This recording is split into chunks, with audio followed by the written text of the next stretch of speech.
안녕하세요. 유라성이 읽는 말씀 시간입니다. 네, 제가 오늘은 이렇게 밖에 야외에 나와서 너무 상쾌해요. 하늘도 좋고 또 요즘에 이제 여름이 오기 직전이라서 나뭇잎들의 색깔이 너무 예쁜 거예요. 초록초록하고. 그래서 오늘은 방 안에서가 아니라 이렇게 야외에서 특별하게 말씀을 읽어야겠다는 그런 마음이 들어서 카메라 앞에 섰습니다. 오늘 보니까요 누가복음 5장 읽을 차례더라고요. 그래서 이렇게 벤치에 앉아서 한번 쭉 눈으로 한번 봤습니다. 예수님의 첫 번째 제자들 이렇게 써 있습니다. 5장 한번 볼게요. 사람들이 예수님께 몰려들어 하나님의 말씀을 듣고 있을 때였습니다. 예수님은 게네사렛 호숫가에 서 계셨습니다. 예수님께서 호숫가에 배 두 척이 놓여 있는 것을 보셨습니다. 어부들은 배에서 내려 그물을 씻고 있었습니다. 예수님께서 그중 하나인 시몬의 배에 오르셨습니다. 예수님께서 시몬에게 배를 육지로부터 조금 떼어놓으라고 하시고 배에 앉으셔서 사람들을 가르치셨습니다. 말씀을 다 마치시고 예수님께서 시몬에게 말씀하셨습니다. 깊은 데로 가서 그물을 내려 고기를 잡으라. 시몬이 대답하였습니다. 선생님, 우리가 밤새도록 수고하였지만 아무것도 잡지 못했습니다. 그러나 선생님의 말씀대로 그물을 내리겠습니다. 말씀을 다 마치시고 예수님께서 시몬에게 말씀하셨습니다. 깊은 데로 가서 그물을 내려 고기를 잡으라. 시몬이 대답하였습니다. 선생님, 우리가 밤새도록 수고하였지만 아무것도 잡지 못했습니다. 그러나 선생님의 말씀대로 그물을 내리겠습니다. 그대로 하니 고기를 그물이 찢어질 정도로 많이 잡게 되었습니다. 그래서 다른 배에 있는 동료들에게 손짓을 하여 도와달라고 하였습니다.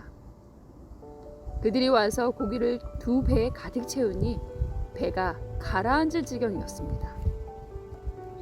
시몬 베드로가 이것을 보고 예수님의 무릎 앞에 엎드려 말했습니다. 주님, 제게서 떠나 주십시오. 저는 죄인입니다. 베드로와 그와 함께 있던 동료들은 자신들이 잡은 고기를 보고 놀랐던 것입니다. 세베대의 아들이면서 시몬의 동료인 야고보와 요한도 놀랐습니다. 예수님께서 시몬에게 말씀하셨습니다.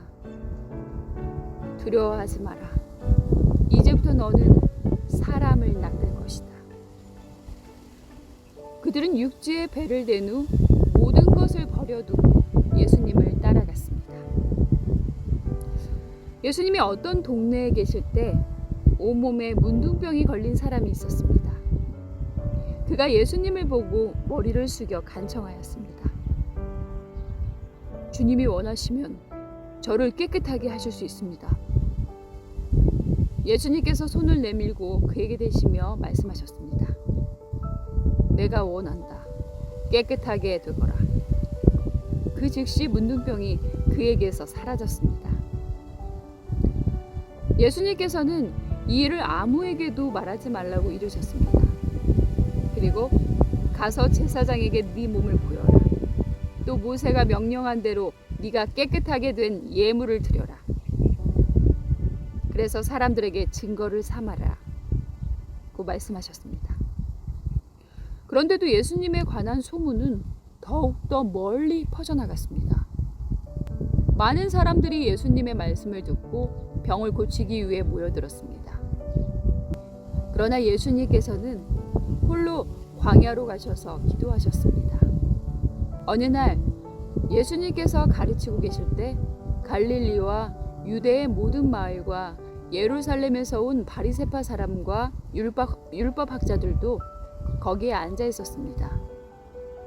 주님의 능력이 예수님과 함께 하셔서 사람들을 고쳤습니다. 그때 어떤 사람들이 중풍병에 걸린 사람을 침상에 눕힌 채로 데려왔습니다. 이들은 병자를 데리고 가서 예수님 앞에 보이려고 했습니다. 그러나 사람들이 너무 많아서 예수님께 데리고 갈 방법을 찾을 수가 없었습니다. 그들은 지붕 위로 올라가서 지붕을 뚫고 환자를 침상에 누인 채 예수님 앞 한가운데로 매달아 내렸습니다. 그들의 믿음을 보시고 예수님께서 환자에게 말씀하셨습니다. 친구여, 네 죄가 용서받았다. 율법학자들과 바리새파 사람들이 속으로 생각하기 시작했습니다. 이 사람이 누구인데 하나님을 모독하는가?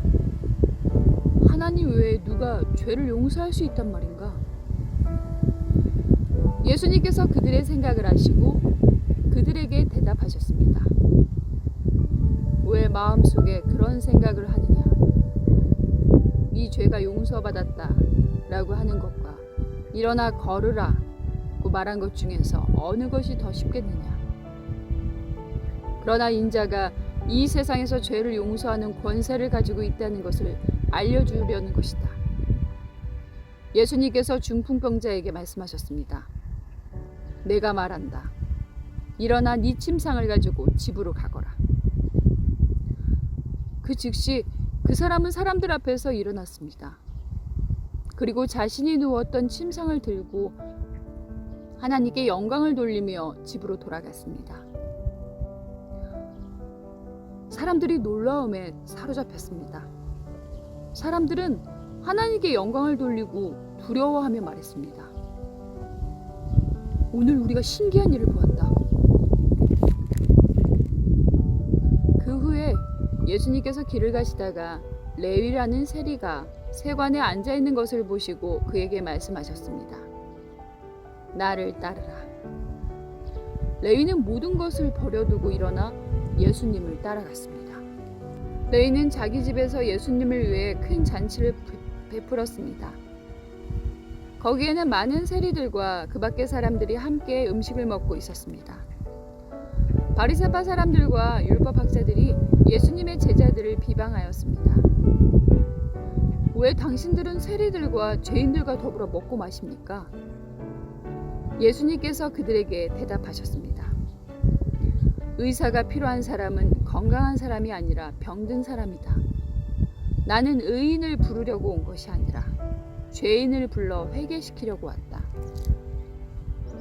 사람들이 예수님께 말했습니다. 요한의 제자들은 자주 금식하고 기도를 합니다. 바리새파 사람들도 이같이 합니다.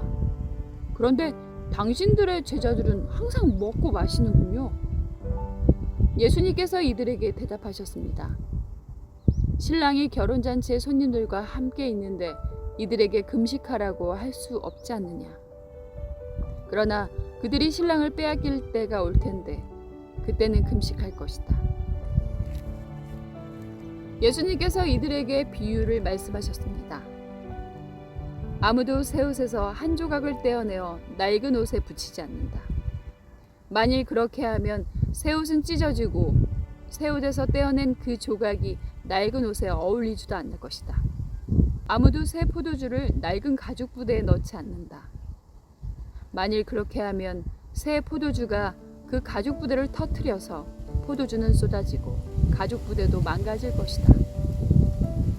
새 포도주는 새 가죽 부대에 넣어야 한다. 아무도 묵은 포도주를 마시고 나서 새 포도주를 원하지 않는다. 왜냐하면 묵은 포도주가 더 좋다라고 하기 때문이다. 아멘. 네, 오늘 아주 중요한 말씀이 누가복음 5장에 있었습니다. 네, 이렇게 초록초록한 이 자연에서 오늘 새롭게 한번 읽어봤는데요. 네, 이렇게 변하지 않는 자연, 또 깨끗한 자연처럼 우리의 마음도 오늘 하루 깨끗하고 또 처음과 끝까지 한결같은 마음으로 보내시길 소망합니다. 여러분, 오늘도 함께 해주셔서 감사합니다. 샬롬.